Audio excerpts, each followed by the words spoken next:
Amigos, buenos días. Este es el viernes de la tercera semana del tiempo ordinario. Seguimos con la meditación de la carta a los Hebreos. Ya estamos como en una escuela de esta carta, guardando la distancia, pero quiero decir meditándola desde hace mucho tiempo. Y caramba, asombra un poco el contenido de hoy. La carta a los Hebreos, el autor le dice a esta comunidad, a estos cristianos, recuerden aquella época en que recién iluminados, y cuando dice recién iluminados, se refiere al bautismo, recién bautizados entonces, sufrieron pruebas y persecución. Como algunos fueron expuestos al oprobio público, como algunos fueron expuestos al maltrato público, y otros fueron solidarios con estos que eran expuestos de esa manera. Como algunos fueron a la cárcel y otros fueron solidarios con esas personas que fueron a la cárcel. Como a algunos se les confiscaron los bienes y a pesar de habérsele confiscado los bienes, con alegría vivían ese momento porque estaban pensando en los bienes superiores, en los bienes celestiales que ganarían.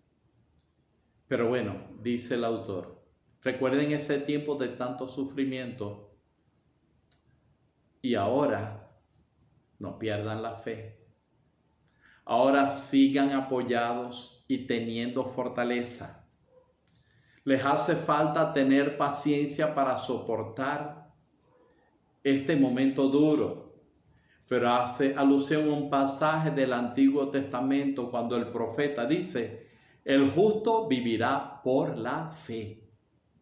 Pero si se arredra, dice el profeta, les retiraré mi favor. Entonces, amigo mío, en estos momentos para el planeta, esta dura y difícil prueba de la pandemia, la palabra de Dios, ¿cómo nos ilumina? Mantengámonos firmes en la fe, tengamos paciencia, tengamos fortaleza, porque el justo vivirá por la fe, así que no mueras. Amén. Amigos, vamos a meditar el Evangelio de Marcos, que hoy nos regala dos parábolas. La parábola de aquel sembrador que entonces siembra una semilla, termina ese trabajo de sembrar la semilla, se va a acostar a dormir y sin que él sepa cómo, la semilla empieza, es un movimiento como invisible que tiene la semilla, porque es claro en decir, sin que él sepa cómo, en la noche va creciendo la semilla. Y luego la parábola del grano de mostaza, que dice acá que es la semilla más pequeña, pero que sin embargo, luego que es sembrada, cuando comienza a crecer, se convierte en la más grande de todas en las hortalizas. Y entonces es tan grande que hasta las aves del cielo vienen a anidarse en sus sombras, en sus ramas. ¿Qué decir, amigo? Primero hay que subrayar, como ya hemos dicho en la primera parábola, que el labrador, el sembrador, siembra la semilla y se va a dormir. Y en la noche va creciendo la semilla, va empezando a acomodarse la semilla.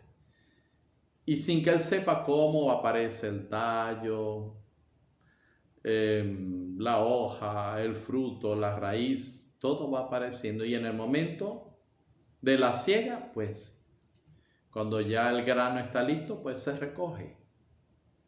Sí, el reino de Dios debes sembrarlo. Siembra la palabra de Dios, siembra el evangelio, compártelo. Él tiene un poder de ir creciendo según sea la tierra.